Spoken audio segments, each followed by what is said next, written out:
Salam sukses pengusaha muda Indonesia. Ketemu lagi dengan saya Aribo. Di sini saya akan membahas tentang cara melihat peluang usaha di sekitar kita. Banyak orang yang di luar sana bertanya-tanya tentang peluang usaha apa yang cocok buat saya. Sedangkan peluang usaha di sekitar kita itu sangat luar biasa banyaknya. Nah, pada topik kali ini saya akan membahas tentang cara melihat peluang usaha di sekitar kita dengan tepat dan akurat setelah yang satu ini.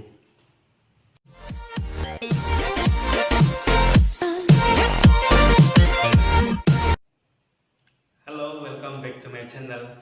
Sebelum kita membahas tentang pemilihan usaha apa yang cocok pada diri Anda, alangkah baiknya kita melakukan suatu analisis SWOT terlebih dahulu untuk menentukan seberapa layak usaha yang akan Anda jalani. Jadi analisis SWOT ini nanti akan membahas tentang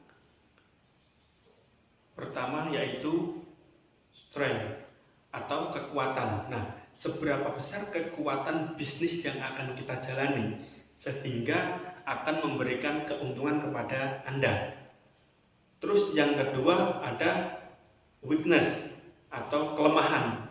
Jadi sebelum kita memilih usaha, kita harus bisa meriset pasar. Kemudian kita menentukan, setelah itu kita analisis kelemahannya seperti apa. Apakah cuma pesaing sesama jenis usaha ataupun ada faktor lain yang mungkin bisa menjadikan kelemahan pada bisnis kita. Kemudian Anda harus memilih usaha yang cocok dengan Anda. Nah, salah satu cara untuk menentukannya adalah yang pertama passion. Jadi passion ini adalah sesuatu apapun yang kita lakukan tanpa kita merasa terbebani. Artinya kita bekerja sesuai dengan keinginan hati atau kesenangan hati. Contoh misal kalian suka balap motor ya. Jadi mungkin bisa itu menjadikan ladang usaha Anda. Dari passion Anda balap motor, misal buat bengkel lah atau jual beli spare part. Nah, itu salah satu cara untuk menentukan usaha yang akan Anda jalani. Nah, kemudian yang kedua, Anda harus mengetahui skill Anda sendiri. Jadi jangan menutup diri. Misal skill Anda ini pandai dalam otomotif, maka Anda harus berbisnis di bidang otomotif karena Anda punya skill di situ, punya keterampilan, artinya punya pengalaman atau nilai tambah daripada orang-orang yang nggak menguasai dunia otomotif. Yang ketiga, di sini pengalaman. Jadi pengalaman itu sangat penting dalam suatu usaha. Misal Anda sudah bekerja di bengkel otomotif selama 10 tahun, maka mungkin pengetahuan Anda di situ lebih banyak daripada orang-orang yang mungkin tidak punya skill di situ gitu. Jadi Anda lebih cocok bangun bengkel atau usaha di bidang otomotif atau perbengkelan ataupun usaha spare part. Jadi kita bisa supply spare part ke toko-toko kecil atau bengkel-bengkel kecil, dan itu akan memberikan keuntungan yang jauh lebih besar daripada kita buka bengkel sendiri karena itu cuma satu. Yang keempat itu adalah koneksi atau relasi. Jadi mungkin teman satu kampus Anda, mungkin bisa teman SMA Anda, mungkin bisa teman SD Anda yang mungkin dia sudah sukses di bidang otomotif, mungkin kita bisa bekerja sama dengan beliau. Walaupun kita nggak punya modal, mungkin kita bisa memasarkan dulu produknya dia, kita tawarkan dulu, ini saya tawarkan produk Anda, saya jualkan. Tapi saya di sini nggak ada modal. Istilahnya kalau bahasa keren sekarang itu dropship. Tapi ini untuk di bisnis online. Selanjutnya adalah uang.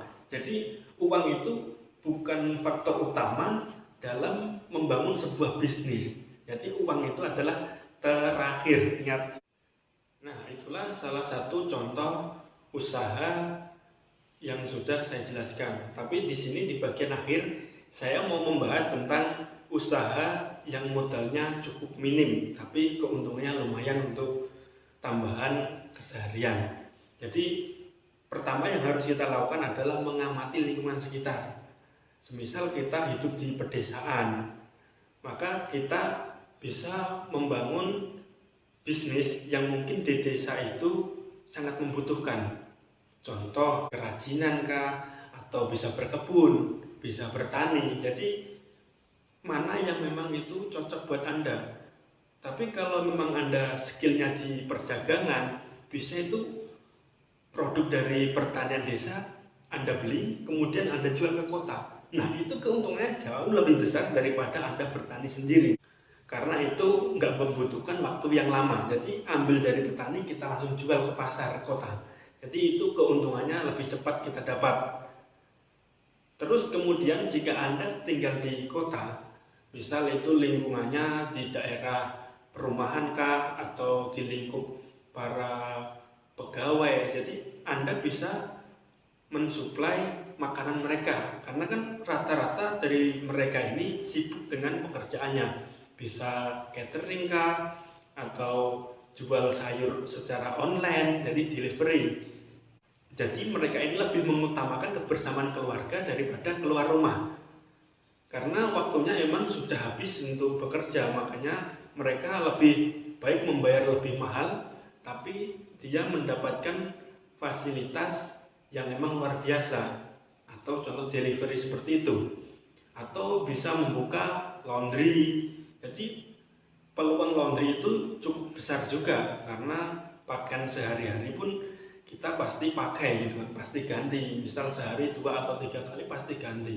Dan itu satu rumah bisa 2 sampai 3 kilo dalam sehari. Dan itu lumayan besar. Sekian info terkait cara melihat peluang usaha di sekitar kita. Nah, semoga channel ini membawa manfaat untuk teman-teman semua.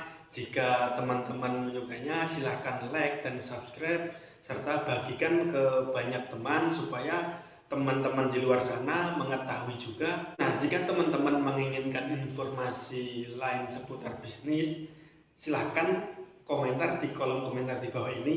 Salam sukses pengusaha muda Indonesia.